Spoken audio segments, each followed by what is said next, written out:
Gracias por continuar con nosotros en Directo América de France 24. Revisemos los titulares de la jornada. Se elevan a 39 las víctimas mortales del choque de dos trenes de alta velocidad en la localidad de Adamuz, en la provincia de Córdoba, al sur de España. La catástrofe dejó más de un centenar de heridos, de ellos 5 graves y 24 muy graves. El primer ministro británico Keir Starmer asegura que la disputa con Donald Trump sobre Groenlandia debe resolverse entre aliados. La Unión Europea está listando su respuesta común a la amenaza de Washington de imponer nuevos aranceles a 8 países de la OTAN por oponerse a sus deseos expansionistas sobre la isla ártica. En Japón habrá elecciones anticipadas. La primera ministra Sanae Takaichi anunció que se celebrarán el próximo 8 de febrero tras la disolución de la Cámara Baja prevista para este viernes. Los japoneses votarán para elegir los 465 escaños del Parlamento nipón. El apoyo de Francia al Reino de Dinamarca y a Groenlandia frente a los deseos de Washington de anexionarse la isla ártica y los últimos intentos del premier francés para que la Asamblea apruebe su presupuesto esta semana serán los temas de nuestra sección Directo París en minutos.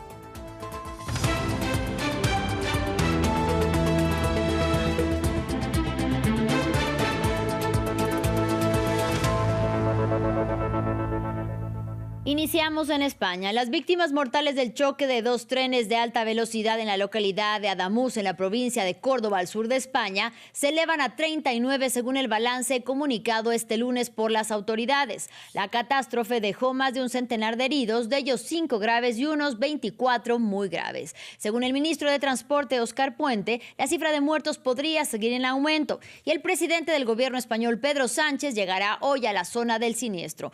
Vamos a Madrid con nuestra corresponsal Marina Colorado. Marina, buena tarde para ti. Cuéntanos cuál es la situación en Adamuz. Sí, pues como bien lo mencionabas, ese traslado de heridos, de ese más de 150 personas heridas se ha dado ya, ha finalizado, y todos estos han sido trasladados al hospital de Córdoba, que es la ciudad más grande y más cercana a ese lugar del siniestro. Todos han sido, como digo, trasladados a ese hospital, donde también se van a llevar a cabo las tareas de identificación en esa ciudad de Córdoba de las personas fallecidas, con tomas de ADN también en diferentes centros establecidos en las distintas ciudades de las que partían los trenes o llegaban los trenes, como uno de estos es, por ejemplo, esta estación de Atocha en Madrid. Con las primeras horas de luz del día se han empezado a ver la magnitud real del accidente. Hemos podido ver esas imágenes de los vagones que cayeron a ese terraplén de 4 metros y en los que la mayoría de víctimas mortales se encontraban. Esos trabajos de remoción de escombros continúan. También tienen que todavía levantar esos vagones que comentaba habían caído por ese desnivel, y no se descarta que haya más víctimas mortales. La comisión de investigación sigue estudiando la escena, pero se extrañan de que haya sucedido ese accidente en esa recta. Ninguno de los dos trenes, esto sí se sabe, superaba el límite de velocidad, iban a velocidades por debajo de esos 250 kilómetros por hora, que era la máxima velocidad en ese tramo. Y Renfe, que es la operadora pública de trenes, la empresa pública de trenes de uno de los trenes afectados, el más afectado de hecho, asegura que solo hubo 20 segundos entre el descarrilamiento de ese primer tren y el choque del segundo tren, y que ese corto tiempo hizo que fuera imposible que se activaran los frenos de emergencia. Sin embargo, nada es definitivo aún, todavía no se saben las causas y puede que tardemos varias semanas en saberlo. Marina, sabemos que te tocó correr ahí dentro de la estación. Cuéntanos, ¿qué medidas se anunciaron las autoridades después de esta catástrofe, que es una de los peores accidentes de trenes en el país? Adelante. Sí, las restricciones en esta estación de tren son grandes y solo nos dejan grabar en ciertos lugares, así que nos hemos tenido que desplazar rápidamente. Me disculpo por la falta de aire en ciertos momentos.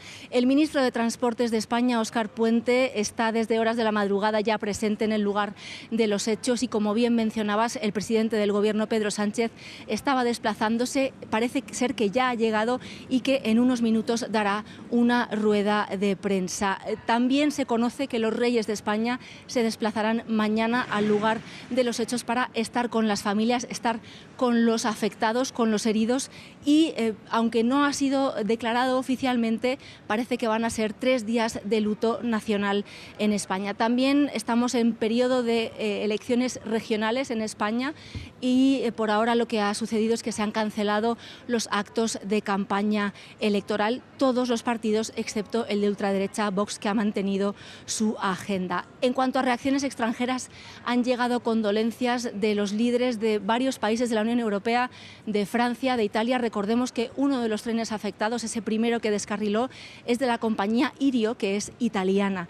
La reacción ciudadana también ha sido enorme, con muestras de solidaridad desde los primeros minutos después del accidente y ahora, hoy, con filas largas para hacer donación de sangre para poder ayudar a esas personas que las necesiten. Es, como decíamos, uno de los accidentes ferroviarios más graves de España, el segundo más letal por ahora en lo que va de siglo, después de aquel de 2013 en el que perdieron la vida 79 personas en Galicia, al noroeste del país.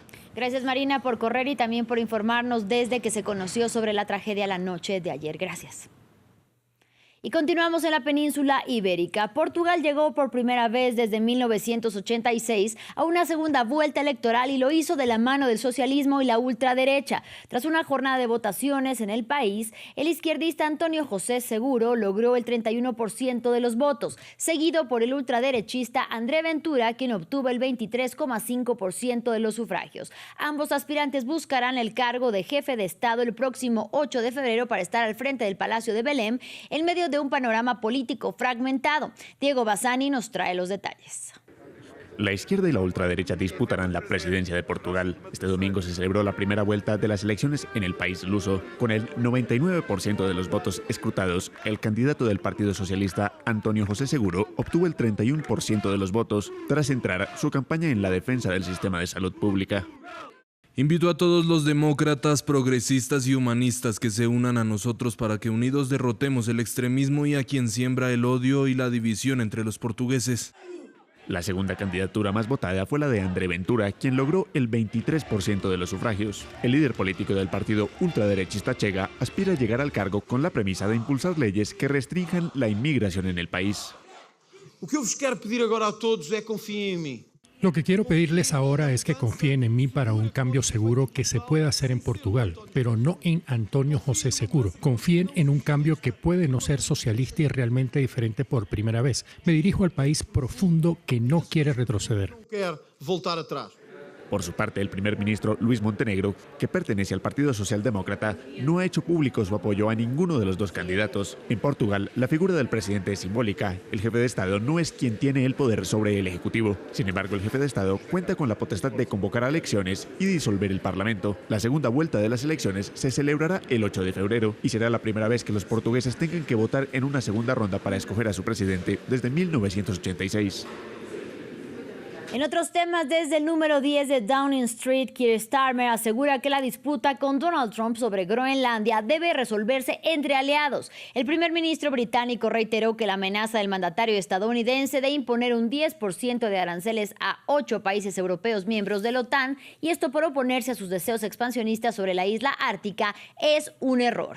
Y frente a las amenazas de Washington de no descartar una acción militar sobre el territorio semiautónomo administrado por Dinamarca, Starmer afirmó que los países europeos deben gastar más en defensa. Escuchemos.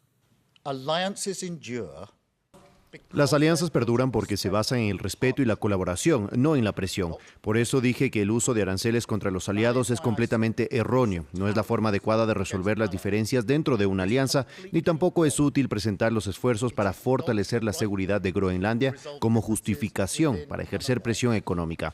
Cualquier decisión sobre el futuro estatus de Groenlandia corresponde exclusivamente al pueblo de Groenlandia y al Reino de Dinamarca. Ese derecho es fundamental y lo apoyamos. Una guerra comercial no beneficia a nadie y mi deber es siempre actuar en interés nacional del Reino Unido.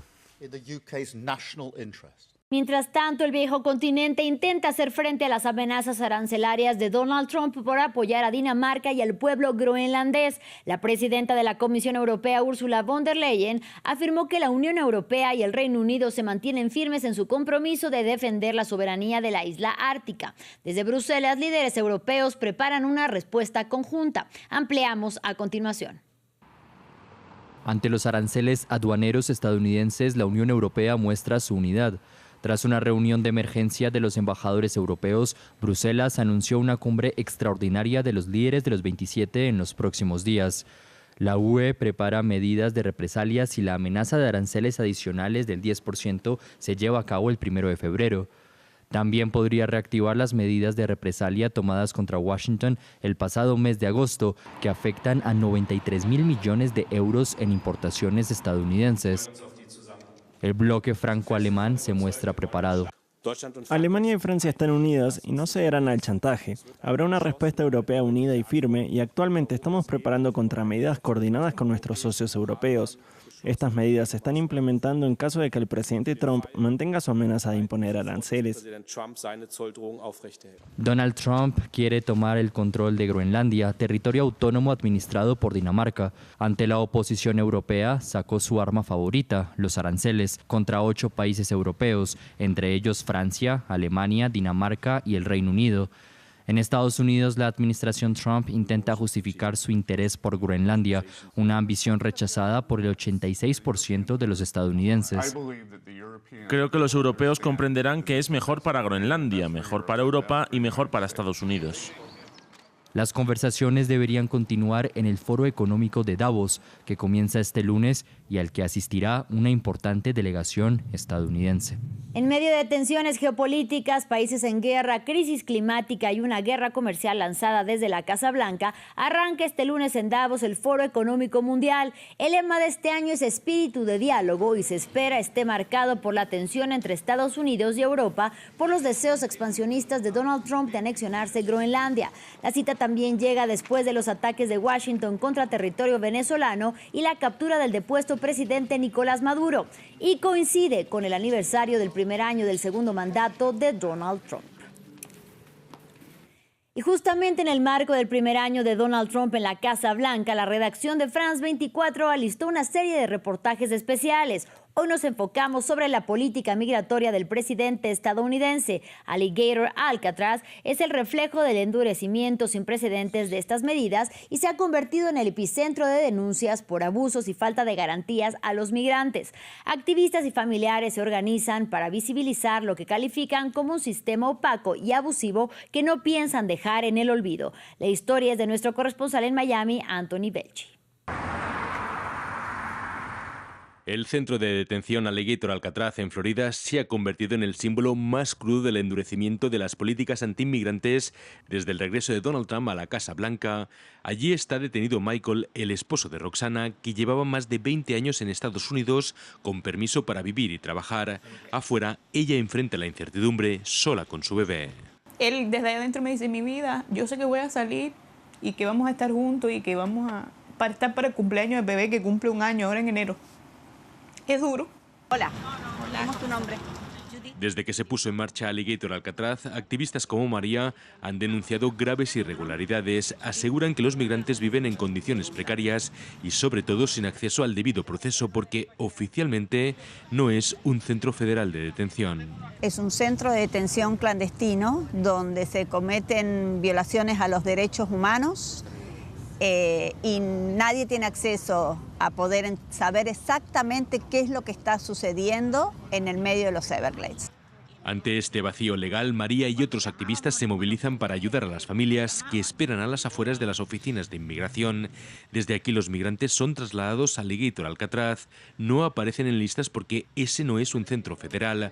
Por eso los activistas han creado sus propias bases de datos, registros paralelos para rastrear a los migrantes detenidos y poder informar a sus familias. Nunca hemos visto el grado de abuso que hemos visto en este momento. Por eso mismo estas herramientas nos ayudan a crear un récord paralelo.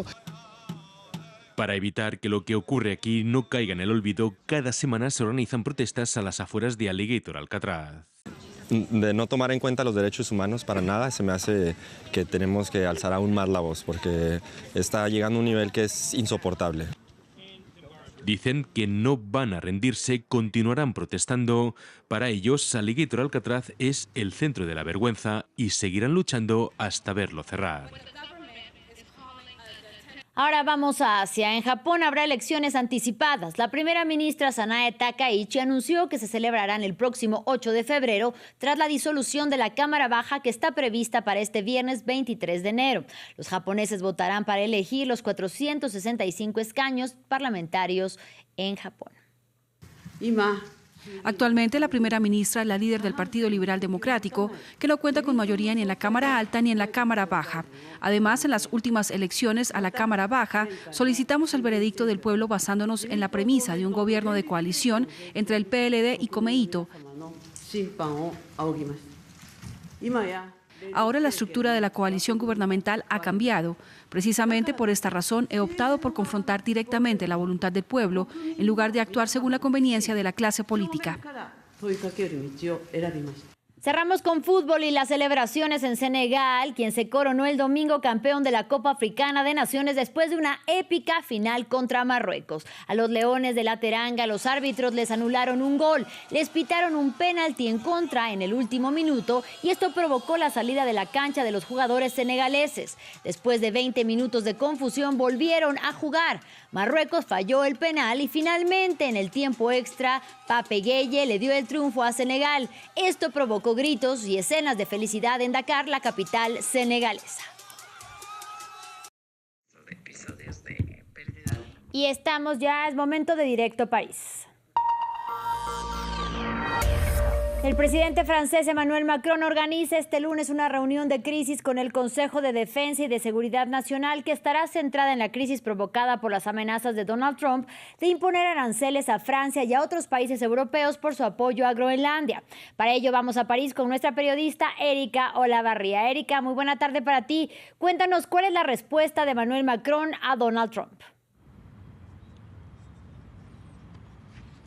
Hola Elena, sí, se está volviendo casi una costumbre esto del Consejo de Defensa. Ya la semana pasada hubo uno, sobre todo por el tema de Groenlandia, como tú decías, pero también por el tema de Irán y la situación en Siria. Bueno, ¿qué es lo que respondió Emmanuel Macron a esta amenaza de Donald Trump de subir los aranceles? Dijo primero que Francia y la Unión Europea en general iban a responder unidos, que ninguna intimidación iba a influenciarlos en lo que respecta ni a Groenlandia ni Ucrania.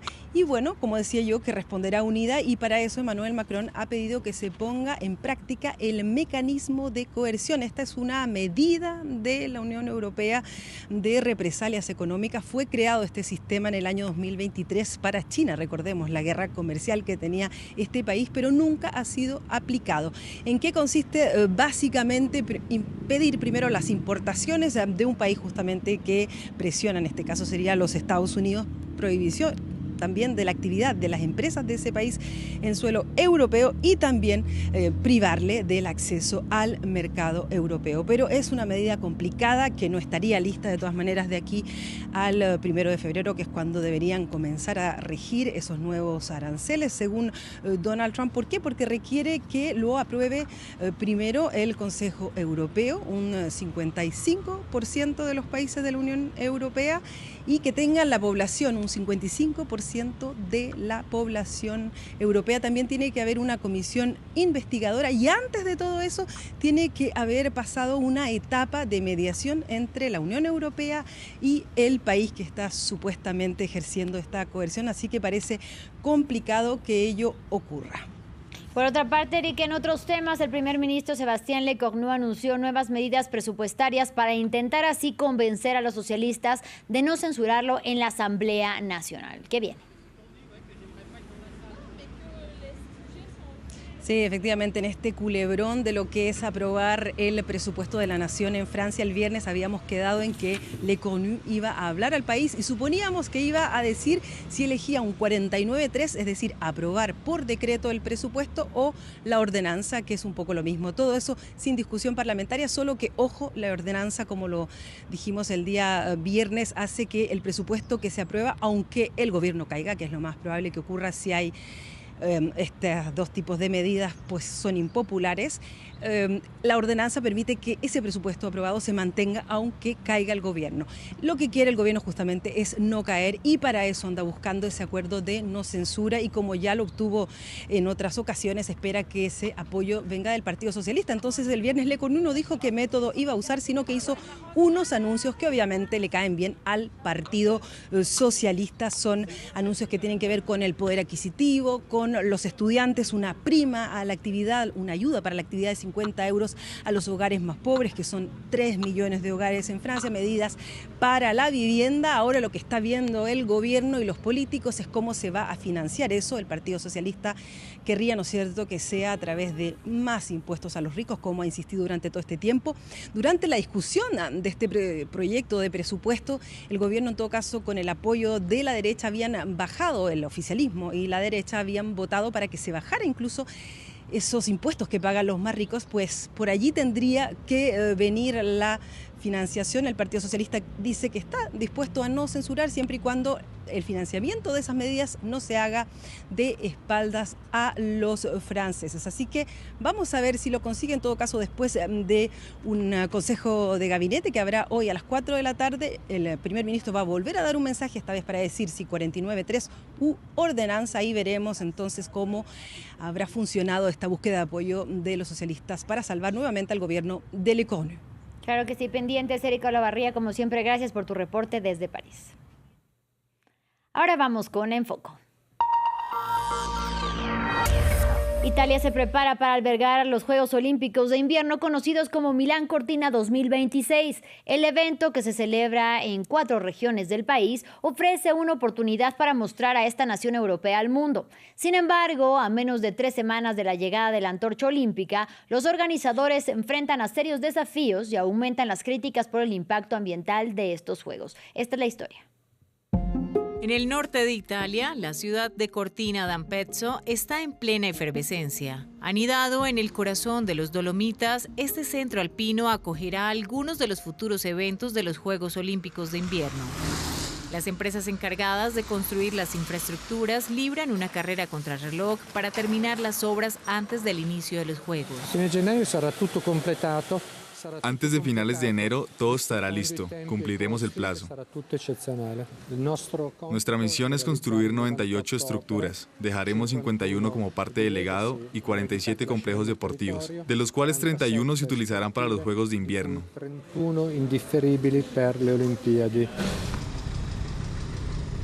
A pesar del entusiasmo general, crecen las críticas. Este lugar simboliza la polémica pista de bobsleigh. Para construirla se talaron cientos de grandes árboles. Luigi Casanova dirige una asociación ecologista que se opone al masivo hormigonado de una zona rica en biodiversidad alpina. Mire, podemos ver la nueva pista allí. Esta zona albergaba 500 alerces. Era un gran bosque de árboles antiguos, alerces de 150 o 200 años que han sido talados. Un crimen. Eran árboles monumentales y ahora hemos perdido ese gran patrimonio natural. Para acoger los Juegos se han transformado casi 60 hectáreas, una transformación a menudo irreversible que daña la montaña. El verano pasado, este chantier de un telesilla provocó un corrimiento de tierra que dejó una grieta de 15 metros en el suelo. La frana era poco a monte El corrimiento ocurrió justo encima de esa excavadora. Estamos en una zona propensa a deslizamientos, un área históricamente muy frágil desde el punto de vista geológico. Es una zona de piedra kárstica, típica de los Dolomitas, susceptible a derrumbes y donde sabemos que el terreno se desplaza hacia el valle unos 2 o 3 centímetros por año. Otra preocupación, el dinero. Cuando se mueven millones, la mafia nunca está lejos. Pierre-Mario Fob forma parte de una asociación antimafia que reclama más transparencia sobre los costes de los juegos. Existe el riesgo de infiltración de grupos criminales organizados, especialmente en las subcontrataciones. Puede venir de empresas que parecen perfectamente legítimas sobre el papel, pero que al examinarlas más de cerca pueden estar dirigidas por testaferros. Una preocupación real. En 2025, más de 40 empresas vinculadas a diferentes mafias italianas fueron excluidas de las obras de los juegos. Los grupos criminales más interesados eran la camorra y la 'ndrangheta, y en menor medida la mafia siciliana y la mafia foggiana. En la mayoría de los casos hablamos de pequeñas empresas que suministraban materiales para el sector de la construcción y la mano de obra. El prefecto Paolo Canaparo dirige una fuerza especial dentro del Ministerio del Interior. Unos 60 agentes especializados trabajan en inspecciones antimafia de todas las empresas implicadas en las obras olímpicas. Se han controlado 6.000 empresas. Hemos realizado verificaciones antimafia sobre todas, independientemente del tamaño del contrato. Analizamos los perfiles de los directivos, las listas de empleados, pero también sus relaciones comerciales y sus propios proveedores.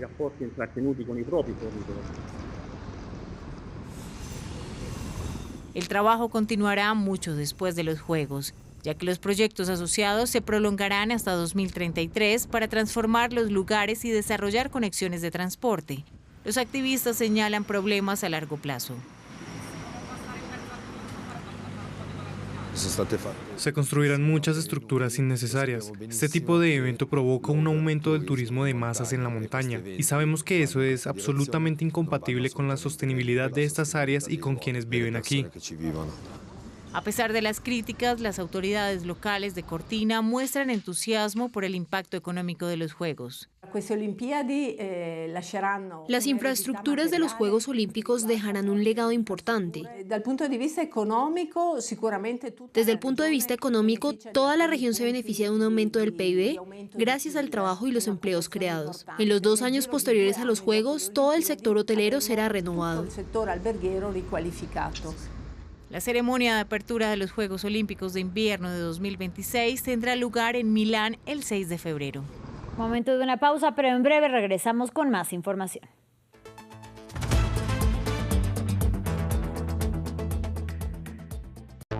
Nuestro bien más preciado es la confianza.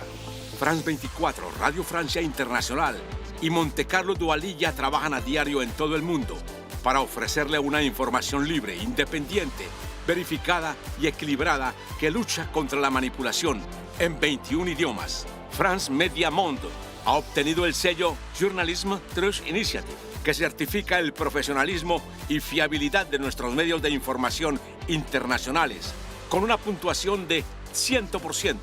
La confianza no se decreta, se merece y se cultiva. Gracias por su confianza. Liberté, égalité, actualité.